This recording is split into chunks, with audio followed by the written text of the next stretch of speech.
ご視聴ありがとうございます。スカイリム面白死体研究会会長のめいめいひまりです。今夜も私が選んだとっておきの面白死体を紹介するわ。今回紹介する死体はインディアルドよ。彼女はドーンガードの一員で、プレイヤーがドーンガードに加入した場合だけ雇えるようになる従者よ。彼女は従者だから意図的に死体にするなんて許される行為ではないのだけど、最強クラスの従徒になれるポテンシャルがあるから、多少の倫理上の問題に目をつぶってでも手に入れる価値のある死体よ。一体彼女の何がそこまで特別なのか、早速性能を見ていくわよ。始まるよー。インディアルドは両手武器を得意とする重装戦士よ。彼女の最大の特徴は、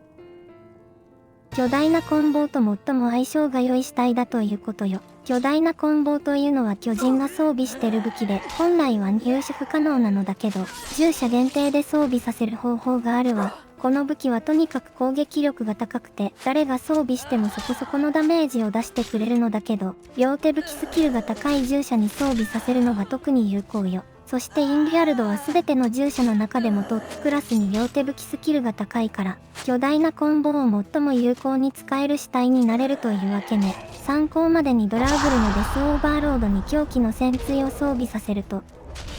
はい、152ダメージね。巨大な棍棒を装備したインディアルドの場合は、はい、176ダメージになったわ。ドラーグルのデスオーバーロードは両手武器スキル100でエクストラダメージ 2.5 も持っているのだけど、巨大な棍棒の攻撃力が高すぎてそれを上回るダメージを出せてしまっているわ。そしてインディアルドにはもう一つ利点があって、それは重装スキルが高いということよ。銃とは自由に防具を付け替えられないから、初期装備が弱くても使い続けるしかないのだけど、従者の場合はある方法で補うことができるわ。その方法とは、ブレイズに加入させることよ。ブレイズに加入させれば初期装備がブレイズ装備に変更されて、従徒にした後もずっとその状態が持続するわ。ブレイズ装備は重装だから、重装スキルが高いインディアルドならこれで防御力を大幅に上げられるわ。彼女自体の性能は従徒として全く大したことないのだけど、巨大な棍棒とブレイズ装備、従者ならではの特権を最も有効に使えるのが彼女だから、結果として彼女が最強の両手武器従徒になれるというわけね。説明しよう。次はステータスを見ていくわよ。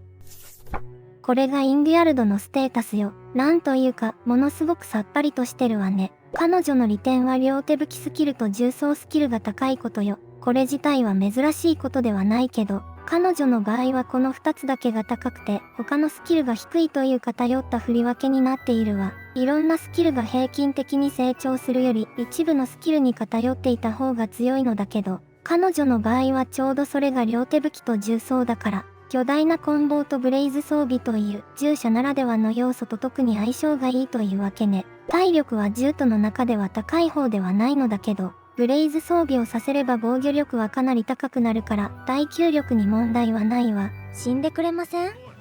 それじゃあ入手方法を説明するわ。リフテン南東のドーンガード砦に入って目覚めのクエストを始めると、ボルキハル城でハルコンから血を受けるかどうか選べるから、インディアルドを従者にするなら、ここで拒否してドーンガードルートに進む必要があるわ。その後は指示に従ってデキソンをドーンガード砦に送るところまで進めると、インディアルドを従者にできるようになるわ。この時点では単なる両手武器が得意な従者でしかないから、ここから強化する必要があるわ。まずは巨大な棍棒よ。ウィンドヘルム西のタンブルアーク峠の崖の上に巨大な棍棒が落ちているわ。この巨大な棍棒はプレイヤーが調べても拾うことはできないけど、従者に指示を出せば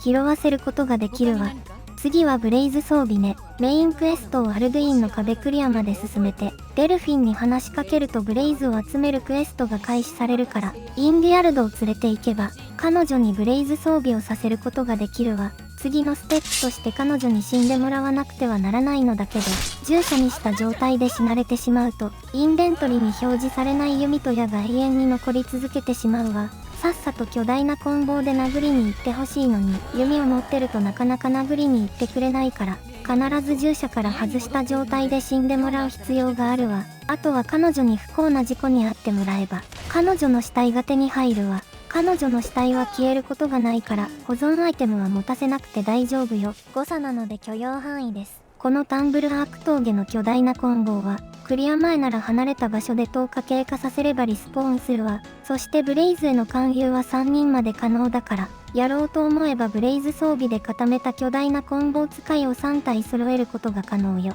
インデュアルド以外に誰を選ぶのがおすすめかというと、セラーンと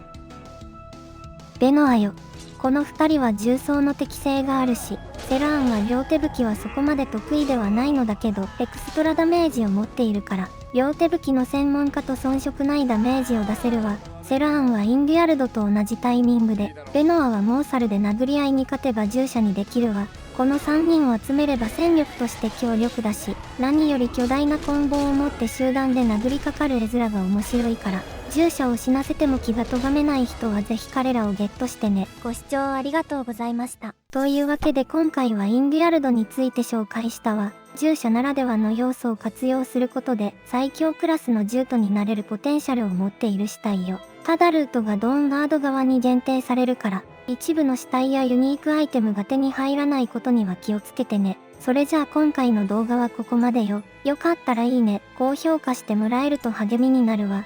またね。